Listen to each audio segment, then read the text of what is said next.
Iran পারমাণবিক বোমা বানাতে চায় না। পারমাণবিক বোমা তৈরির ব্যাপারে ইরানের সর্বোচ্চ ধর্মীয় নেতা আয়াতুল্লাহ আলী খামেনি একটি ফতোয়া দিয়েছেন। বলেছেন, ইসলামে পারমাণবিক বোমা নিষিদ্ধ, কারণ ইসলামী প্রজাতন্ত্রের নীতিতে নিরপরাধ মানুষের হত্যাকাণ্ড কোনোভাবেই গ্রহণযোগ্য নয়। ইরানের প্রেসিডেন্ট মাসুদ পেজেশকিয়ান বলেছেন, ইরান পারমাণবিক অস্ত্র তৈরি করছে না, তা যাচাই করা সহজ। মার্কিন প্রেসিডেন্ট ডোনাল্ড ট্রাম্প তেহরানের সঙ্গে পারমাণবিক শান্তি চুক্তি করতে চান বলার একদিন পর একথা বললেন পেজেশকিয়ান। রাষ্ট্রীয় টিভিতে ৬ ফেব্রুয়ারি পেজেশকিয়ানের ভাষণ প্রচার করা হয়। এর বরাতে মিডল ইস্ট মনিটর সংবাদ প্রকাশ করেছে।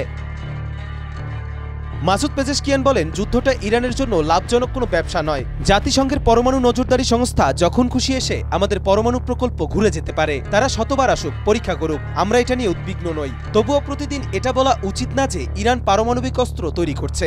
আসলে কে করেছে, জবাবটা হলো ইসরায়েল। তারা ইরানের দিকে আঙ্গুল তুলছে, অথচ আত্মরক্ষার কথা বলে নিজেরাই পরমাণু অস্ত্র বানিয়েছে। কিন্তু প্রতিবেশী সব দেশের ওপর তারাই আগে আক্রমণ চালাচ্ছে, আর তারা মানবাধিকার নিয়েও কথা বলছে।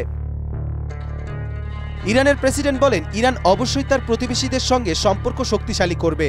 আমরা একে অপরকে সাহায্য করতে চাই। রাশিয়া, চীন সহ অন্যান্য দেশের সঙ্গে আমাদের কৌশলগত পরিকল্পনা রয়েছে। আমরা সব দেশের সঙ্গে কাজ করতে প্রস্তুত। এজন্য পরিকল্পনা তৈরি ও চুক্তি করতে চায় তেহরান। এদিকে ট্রাম্পের মন্তব্যের পর পাল্টা হুঁশিয়ারি দিয়েছেন ইরানের সর্বোচ্চ নেতা আয়াতুল্লাহ আলী খামেনি।